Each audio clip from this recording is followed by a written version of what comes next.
Raghav, you've been born and raised in Bangalore. You've been a Bangalorean yourself, but this thought of writing a book initially just cropped up during the lockdown is what you were mentioning. Tell me that journey of writing a book and then giving us that huge insight of states and individual stories around them. Well, thanks, Sunetra. So I've always loved maps. I've loved looking at maps, and I think the states in the India map as well have very unique shapes. If you look at Africa or the US, the states tend to be boxes. They tend to be, because they were literally drawn on by colonialists, and so they divided it in a box format. Whereas India has had a very organic development of the states. There have been tons of movements across the country that have led to states constantly changing borders, and hence you have very interesting shapes. Like Karnataka looks like a kidney bean, and that's how I started off saying, why does this look like that? And Madhya Pradesh has a hammer on top. Why does it look like that? And starting from there, I found that as I dug into the stories of the states, the shapes were interesting, yes, but the stories of the people and the communities, and the fact that everybody wanted to be represented on the map, and that's really how the states came about. And finding each of those stories was very, very interesting. I actually wrote the initial pitch in 2018, so before pandemic. But it was the pandemic that allowed Penguin to get back, saying, okay, we've had some time to look at pitches now, and we really like your pitch. Would you be willing to work on this as a book? So I've spent the entire pandemic sitting and researching from my desk and writing. So I've actually traveled without traveling. I've gone all across India. And that was quite an insight that you mentioned also. Somebody who picks up this book first goes to the state that they want to travel to. And I was very surprised to know that also. Why do you think that would happen? So it's like how you mentioned at the start, saying that states are a part of our identity. When we go abroad, we say, I'm from India. But when you travel within India, you're probably introducing yourself as I'm from Karnataka, or I'm from Madhya Pradesh or Odisha. And so the state is almost, it's literally the first thing you say about yourself. So the identity that it gives you is, it's a huge part of your identity. And as a result, I found that a lot of people, including yourself, have opened to the state that they're from first. You can read it chronologically, A to Z, but often people just jump states, and the first state they pick is the one that they're from, because it's so close to who they are and I did that. to them. And the other interesting thing is that, like for instance, my wife was traveling to Goa and she read about Goa before she went there. I've had friends who are traveling somewhere in the Northeast, like Arunachal Pradesh, and they're reading about Arunachal before they go there. It's sort of like, it's an introduction to the state that you wouldn't normally get. And so when you land there, you've got this perspective that you never had on that state. You've only seen tourism brochures, but now you've actually got some background and some history on the state. Yeah, absolutely. In fact, the book in itself isn't really just about trivia, but there's a lot of story behind it. There's some heart behind every story, behind the story of every state being formed, for that matter, Karnataka for that matter. Mysore state didn't want other districts to be formed around it. And I was very surprised to know, and there's this huge notion about, okay, Karnataka, it just happened, in one go, and the Rajyotsava that we celebrate on November 1st till now is more of language pride and stuff, but the real story behind Rajyotsava and the way we got onto that is a very insightful thing. Some interesting stories like this while you were writing in your journey through this process of writing the book. What is that one thing that really excited you, or just threw you off the seat? I actually faced this with every state that I wrote. I came in with a lot of assumptions. I just assumed that I knew how the states of India had been formed. Like its languages, its linguistic division is what we've been taught in school as well. And then as I started the research and started writing it, I discovered that's only part of the story. The languages, the linguistics works in the South and the West. Once you go up north, once you go to the Northeast, the identity markers change completely. And so states were formed for non-linguistic reasons as well, tribal identity or caste-based identity, or the fact that hills wanted to be separate from plains. It was so multifarious that it actually blew my mind. I thought this was going to be a simple thing of just saying, yeah, languages. And then I discovered that there's so many stories to how India itself was formed, that it was incredible. And the Karnataka story is great because the one thing that actually held Karnataka together and resulted in the state that we have today is the language. Because Kannada speakers were in 1947, thanks to British policies, they were separated, they were spread across up to 20 different under 20 different administrations. Like the 5 major ones were Mysore State, Bombay State, Hyderabad, Tamil Nadu or Madras State, and Coorg. Those were the 5 largest Kannada speaking populations, but they were all 5 different administrations. And it was really the Kannada Ekikarna movement for unification of Kannada speakers that allowed for the state to eventually be formed. Because the Congress, the Indian National Congress was talking about linguistic states before independence, like in the 30s, the 40s, 45, it was in their election manifesto that we are going to do linguistic states. And then independence happened with partition. And suddenly the country was in danger of being balkanized. It was in danger of just exploding into multiple pieces. And so the Congress suddenly was saying, I don't know if we should split according to language. I think we need to consolidate. And so they were like, okay, maybe we shouldn't do linguistic provinces. And it was again, the Karnataka Ekikarna movement is one of the many language movements across the country that allowed for the creation of states on a linguistic basis. Andhra was another one, Karnataka was one. So the movement really started in North Karnataka, which is today, I think it's called Bombay, Karnataka as well. So those were the districts that allowed for Karnataka. But even within Karnataka, like you mentioned, Mysore State was the wealthy state. It was doing more really prosperous. Well. Yeah, it was doing really well. Whereas the northern districts were not as prosperous, were not as wealthy. And so suddenly Mysore State was like, you know what, we've joined the Indian Union. Do we really need to integrate with the northern Kannada speaking districts? Maybe we should just have 2 Karnatakas. And so there was actually a moment in 1956, right before Rajotsava Day came into being, that we nearly had 2 Karnatakas. And it just fell this way that we now have one unified Karnataka. Again, thanks to the States Reorganization Commission who came in and said, okay, you know what? I think you all should be one state. And so we have one Karnataka, we have one Rajotsava Day, thanks to that. Absolutely. Thanks to the SRC that came into picture. And we couldn't imagine Karnataka in any other way, the way we've had today. But that's about just one state that we're talking about. There are many more states and many more stories to know about also. I'm sure Bangalore in itself has many states for that matter. We have people from, across all over India, and that's the beauty of Bangalore in itself. Do we have people from other states here? Where from? Wow, okay. So can we speak a little bit about Maharashtra? Absolutely. So Maharashtra, the incredible thing about Maharashtra was that at one point, it was the largest state in India, equal to the 50th largest country in the world. And that's because Maharashtra and Gujarat were one state for 4 years, which went against the linguistic policy that was there. So you suddenly had these 2, Gujarat and Maharashtra by themselves are massive states. And suddenly there's this one huge state. It's 50th largest country in the world, 1/6 of India. It was an incredible 4 years, those 4 years. Any other state that we have from, we saw quite a few hands up there. UT, wow, okay. Which one?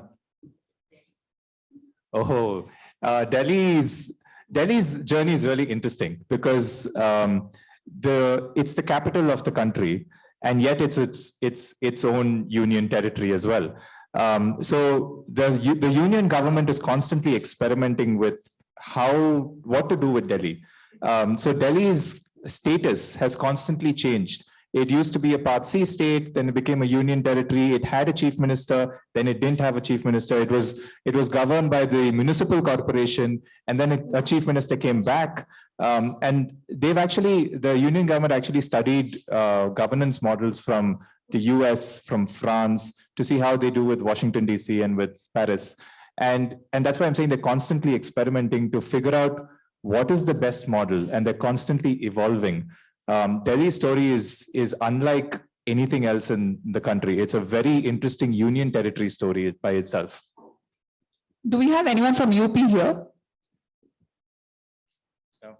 But there's a very interesting story behind the naming of UP in itself. Yeah, UP. So Uttar Pradesh was one of those states that Uttar Pradesh is massive, and it's not just in terms of size, but also in terms of population. And a lot of the politicians around the 47 to 50 period were from Uttar Pradesh.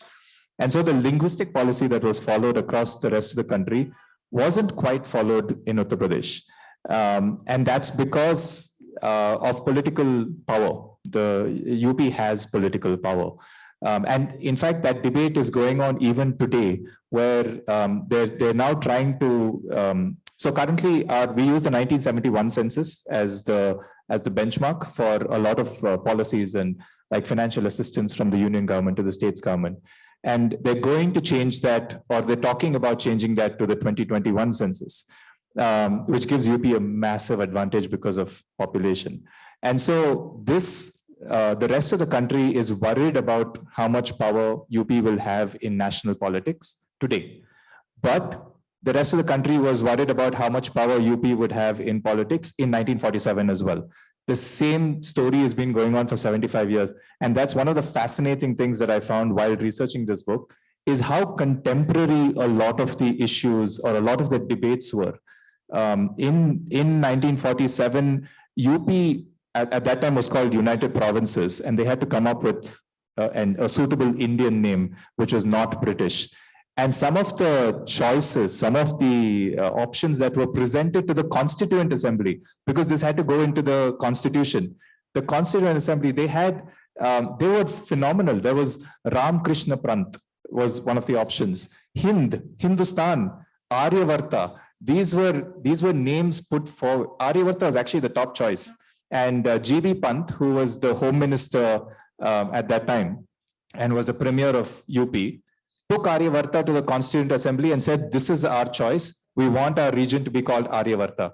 And then there was pushback from the rest of the country saying, you're taking over the name of India. You're becoming symbolic of the country, which is not good. Everybody has to sort of be represented. And so finally, 2 days before India became a republic and the constitution was adopted, 26 January 1950, 2 days before that, on 24th January, UP came up with its name of saying, okay, we agree on Uttar Pradesh. And so Uttar Pradesh Divas, UP Divas, is now 24th January, 2 days before Republic Day, thanks to this. Wow, wow. In fact, we all know the story of India's independence and stuff. But after that, formation of each state in itself, there's this saying in Kannada saying, kappe takdi hakodo, putting things in order, especially when the whole country is under chaos. There are princely states, there are provinces, what to do with what, and how to divide. There were a lot of questions for that matter. And thanks to our political leaders at that point in time who really took it up and worked towards it. But also there's this very interesting mention that is there in the Constitution, which talks about India being indestructible. But then states are destructible. They can be moved, they can be changed, they can be cut like a jigsaw puzzle, added, deleted. What do you have to say about that? Well, thank you for bringing that up. That's actually a quote by Dr. Ambedkar. And it's the epigraph in my book. It's one of the quotes I have at the start, where he talks about how the union is a federation and it's indestructible. So the country cannot be destroyed or broken up or changed, but the states are destructible. And that's why you're constantly seeing the change in the borders of the states. So once a state joins the Union of India, it's now part of India, it can't leave. It's like Hotel California. You can check out anytime. You can't leave. So Sikkim actually wasn't even a part of India till 1975. It had its own separate journey. It was kind of like a protectorate state, and then when it joined India in 1975, it became a state. Now it's a state. Now it can't leave. And so there are a lot of conversations actually that happen. For instance, in Tamil Nadu, there are conversations about, you know what, we're going to leave the country. We're going to form our own union. It can't happen. It's not possible according to the constitution. You can't leave India. And so the states themselves, you'll notice that it's entirely possible for a section of this state to join a section of that state and become a new state, or get entirely subsumed or get separated. So for instance, Telangana and Andhra Pradesh, the latest one is actually Jammu, Kashmir and Ladakh, converted from a state into 2 union territories. And yeah, so it's entirely possible. States are alive, states are fluid. And even today, like for instance, 3 weeks ago, Andhra Pradesh last year had passed an act saying we're going to have 3 capitals. It's the only state in the country to have 3 capitals, Amaravati, Kurnool, and Visakhapatnam.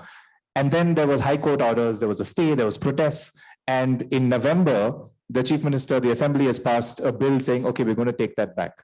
So as recently as 3 weeks ago, we've had a change in how our states function and how the map of India really looks like.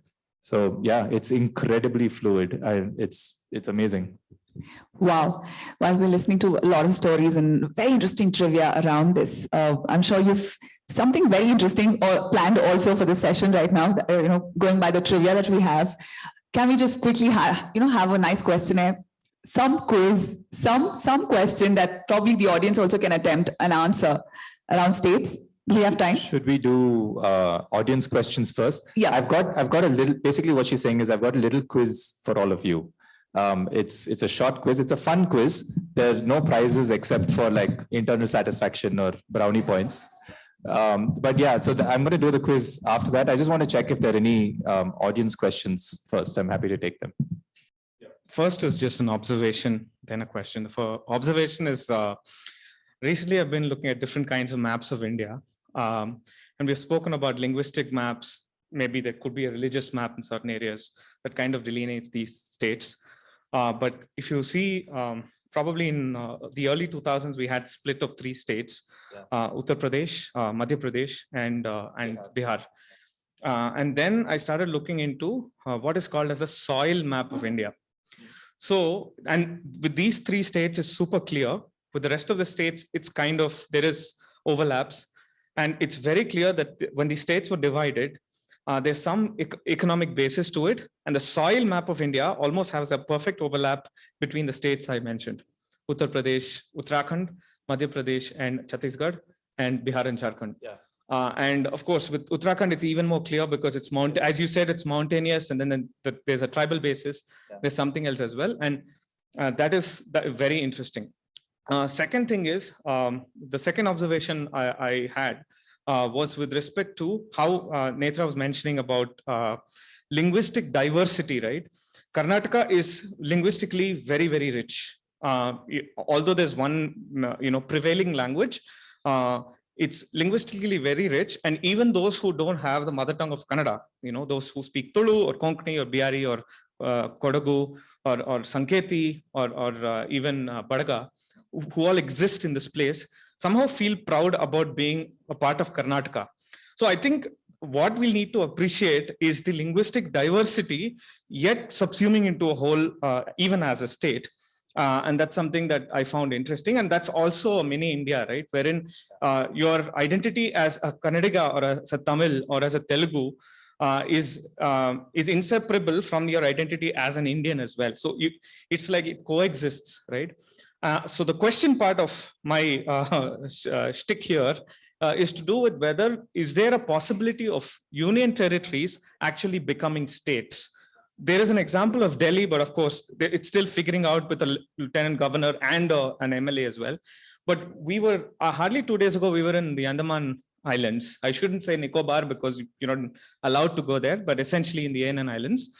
And there you see a proper hotbed of linguistic diversity. There's Bengalis, there's Tamil people, there's Malayalis, and and a lot of Hindi-speaking people as well.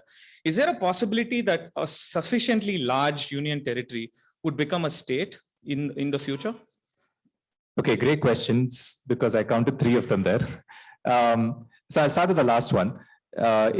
It's actually a lot of today's states used to be union territories in the past. Goa was a union territory for a long time. Himachal Pradesh was a union territory. And that's often seen as a stepping stone to statehood. So in fact, even in the Northeast, you have Manipur used to be a union territory first. Tripura used to be a union territory. So the thing is, there are a lot of criteria that you have to fulfill in order to become a state. It's not just about, are there enough people clamoring for statehood? There are things like your assembly has to have enough seats. 60 is the limit, is the minimum requirement. When Goa was formed, it became 40. So in terms of union territories becoming states, yes, that is the pathway that usually a lot of places follow. I'll go back to a couple of the earlier questions. In terms of the soil map that you were talking about, I'd be very interested to see the soil map. The divisions that happened in North and Central India were very identity based. So Uttarakhand and Uttar Pradesh was hill people versus plain people. And there was also caste-based politics that was going on at that time. So again, it was about identity being represented. Same with Chhattisgarh, same with Jharkhand. Jharkhand actually had an interesting economic issue with Bihar, because Jharkhand is where industries are. Bihar is where the farms are, the agriculture is. So a lot of the minerals and the requirement for factories and stuff exists in Jharkhand. And so the issue of separation dragged on for years, because it was now, we're going to lose the resources. Bihar was like, we're going to lose the resources. At the same time, the current border of what constitutes Jharkhand or Chhattisgarh, and I often say this about a lot of states, is that it just depends on who is in power at that point in history, who's made what decisions. And that's what finally decides what the map looks like. Because there was a movement for Greater Jharkhand, which included a lot of districts from Bihar, from Bengal, from Bihar, from Orissa, from Chhattisgarh. There was supposed to be a much larger Greater Jharkhand. And then it became what it is today. So it entirely depends on what's going on, who's in power, that sort of thing. The fact that it corresponds to a soil map is very interesting, and I want to look that up. Yeah, because of farm versus industry versus minerals, right? That's a clear-cut thing. The Adivasi identity was being expressed in Chhattisgarh, so that was a very identity-based thing. What was the second question in between? Linguistic diversity subsuming into a larger thing, right? Like I spoke about how Karnataka has so much. Yeah. So I actually think that states tend to operate a lot like the country itself. When we go abroad, or even if we go up north, it's just like Hindi is the national language. It's not. It's an official language. There's some 27 official languages or something. But then when you zoom in to a state, like how you mentioned Karnataka, you're right. There is one language that is supposed to be the overarching language, but India has like 15,000 languages. So it's crazy how you can't say this is the language of the state. It just happens to be what the government is promoting at that moment, or it happens to be the largest population speaks that language, for instance. Konkani was actually very interesting, because when Goa was formed, there was a movement for Konkani to form one of the languages, one of the official languages, and become its own Konkani state, which would include a lot of Maharashtra, a lot of Karnataka. And the reason it didn't happen was because Konkani was spread out, and it intermingled with Marathi and Kannada quite a bit. And they would have to redraw borders quite extensively. And it was quite an exercise to redraw the borders to get a Konkani state. And so Goa remained just the Portuguese area and not a much larger Konkani state. And in fact, Konkani got included in the Official Languages Act, I think 4 years after Goa became a state. Oh, okay. So it came in to the official languages much later. But yeah, it's identity. I always say that linguistics is only one aspect of your identity. There's also where you're coming from, what your cultural markers are, what community you're from, your caste expression, your tribal expression. It's all of that. And you'll see that across the stories of the states is that everybody is expressing their identity in different ways. And hence the stories of each of the states are also incredibly unique, incredibly diverse. There's no one story for India. It's impossible. It's multiple stories for regions. Thank you. Thank you, Raghav. Thanks. We have 1 minute. Okay, we have 1 minute. I'm sorry, we've only got time to take that one question because I want to ask you some questions now for a quiz. These are very quick and easy questions, fun questions. Wow. Okay. Once you shoot the question, we just want you all to raise your hand in case you want to attempt the answer. And just tell us the answer from wherever you are. Yeah. You don't have to come up to the mic. Okay, first question. Which is the state or union territory which has the longest name? And you'll have to tell me the name. Yes, go on. No, it's not.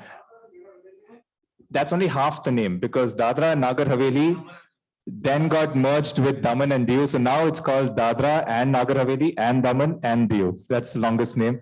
And the entire union territory is this big. No, it's Dadra and Nagar Haveli and Daman and Diu. Which is the only state or union territory that has beaches on the Arabian Sea and the Bay of Bengal? Yeah. That's right. It's Pondicherry because Pondicherry has Mahe, which is in Kerala as well. I used up a lot of my questions on the. Oh, do you know when Karnataka got its coastline? Which year? Yeah, it's actually 1956. It didn't have a coastline before 1956 because it just belonged to all the other things. Last question. Go for it. Which is the first state to be formed on a linguistic basis in India? It's not Andhra. It actually happened before independence. It is Odisha. Odisha used to be part of Bihar and Orissa province, and then it got separated based on Odia. That's it. That's my quiz. Thank you all. Thank you all. Thank you for being a part of this. It was amazing interacting with you all. And thank you so much, Raghav, for taking us through all these states and giving us some really insightful stories behind each state and its origin. Do buy the book, read it, and it's very insightful. Thank you, guys. Have a nice day.